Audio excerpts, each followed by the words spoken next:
പരിശുദ്ധമായ റമളാൻ മാസം വരുന്നതിന് 2 മാസം മുമ്പ് വിളിച്ചു പറയും, റമളാൻ വരാൻ പോകുന്നു, റമളാൻ വരാൻ പോകുന്നു. അല്ലാഹുമ്മ ബാരിക് ലനാ ഫീ റജബിൻ വ ശഅബാൻ.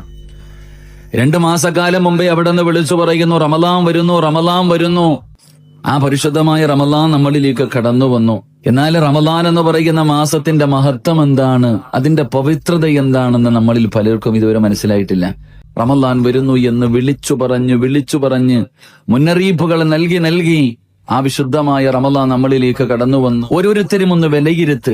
അള്ളാഹു ആദരിച്ചതിനെ നമ്മൾ ആദരിക്കണം. അള്ളാഹു ആദരിച്ചതിനെ നമ്മൾ ആദരിക്കണം. വിശുദ്ധമായ റമളാൻ മാസം ഇത് അള്ളാഹു ആദരിച്ച മാസമാ. അള്ളാഹു ആദരിച്ചത് കൊണ്ട് തന്നെയാണ് അള്ളാഹുവിന്റെ പരിശുദ്ധമായ ഖുർആൻ ഈ മാസത്തിൽ അള്ളാഹു ഇറക്കിയത്. ലൈലത്തുൽ ഖദറുള്ളത് പരിശുദ്ധമായ റമളാൻ മാസത്തിൽ.